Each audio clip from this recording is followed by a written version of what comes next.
திருச்சிற்றம்பலம். அன்பர் பெருமக்களே, இப்போ இன்றைய சிந்தனை முழுக்க முழுக்க இந்த உலகியல் வாழ்வு, இந்த ஆன்மீக வாழ்க்கைங்கிறதே இன்னைக்கு நிறைய பேர்த்துக்கிட்ட பார்த்தோம்னா ஒரு போலியான ஆன்மீக வாழ்க்கை.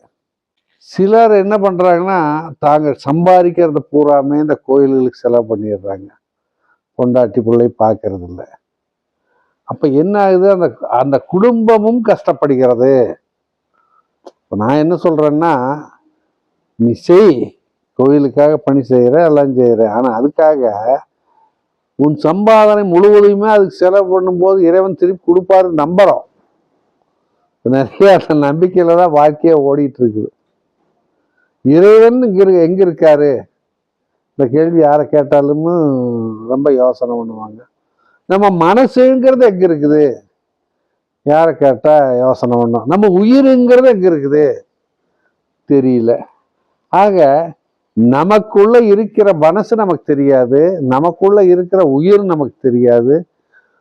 நமக்குள்ள சிந்தனைகள் நிறைய வருது.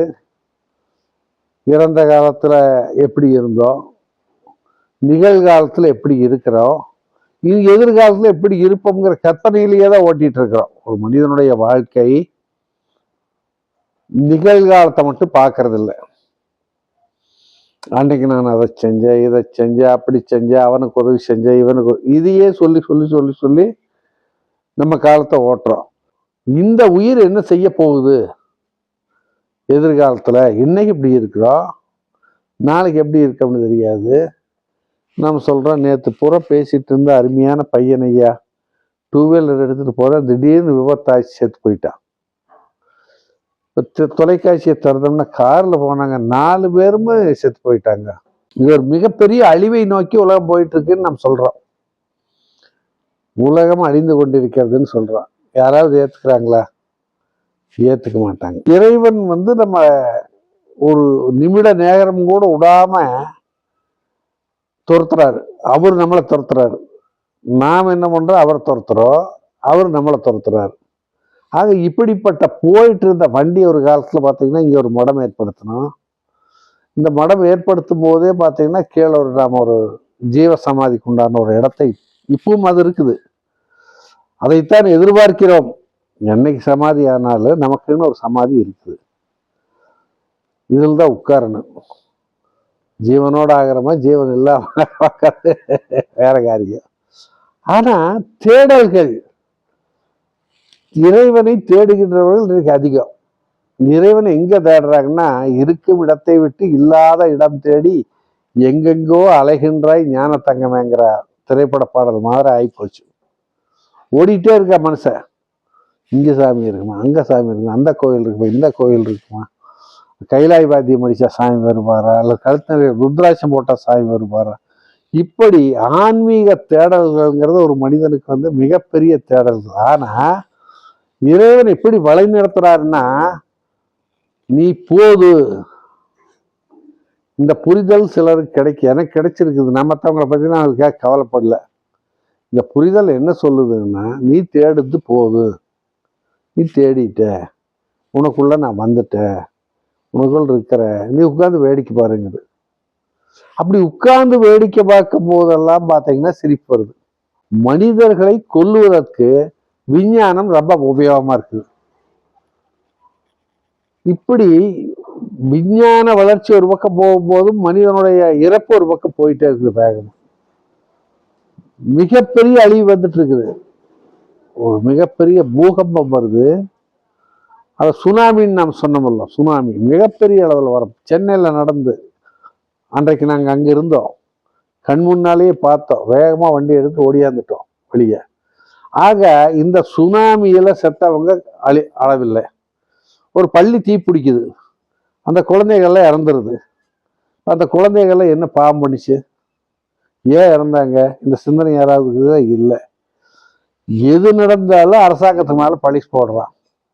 கணவன் மனைவி பேசிட்டு இருக்காங்க, பேச பேச சண்டை வருது.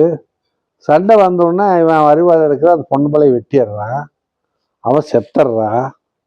2 பேர்த்துக்குமே மதுங்கிற அரக்கன் உள்ள இருந்ததுனால அவன் செத்தது இவனுக்கு தெரியல. அவர் சத்தம் போடுறதும் வெளியில் தெரியல. காலையில் வந்து பார்த்தா வேலைக்கு போகிறது கூப்பிட்ட வந்தால் அந்த பொம்பளை செத்து கிடக்குற, இவன் பக்கத்தில் போட்டு தூங்கிட்டு இருக்கிறான்.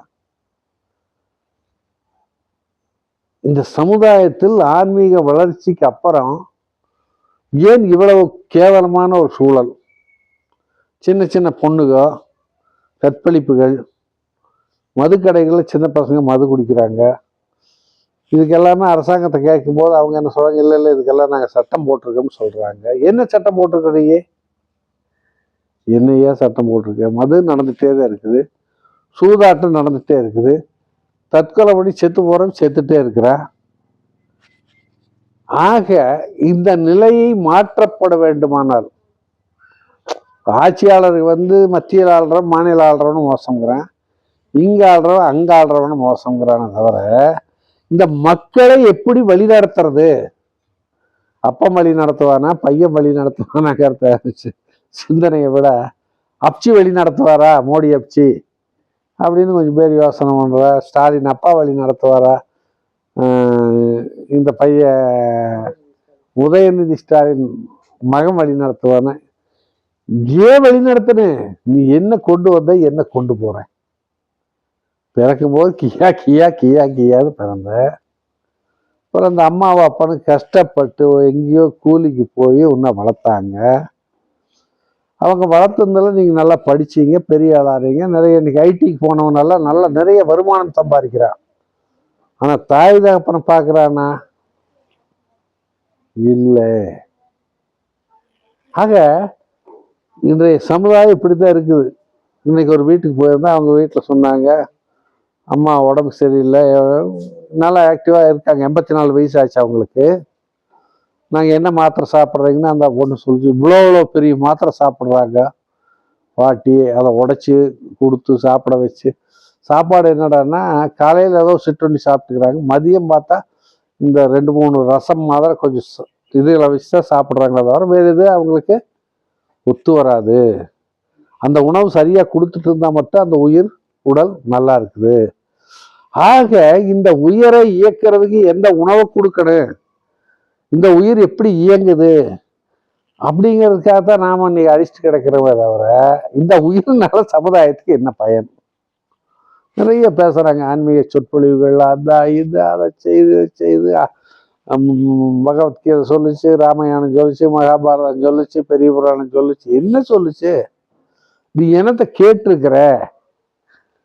பெத்த தாய் தந்தை சோறு போடுறதில்ல, அவங்கள தூக்கி அரிஞ்சு போட்டு இன்னைக்கு கும்மியாட்டத்துக்கு நீங்க போயிடுறீங்க. வயசான மாமனார் மாமியார் எல்லாமே உணவு இல்லாம அல்லல் படுறாங்க. நிறைய குடும்பத்துல இது நடக்குது. குழந்தைகள் என்ன பண்ணுது?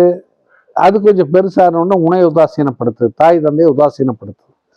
உலகம் இன்றைக்கு ஒரு சரியான பாதையில் செல்லவில்லை. உலகம் சரியான பாதையில் போலியா, சத்தியமா போல.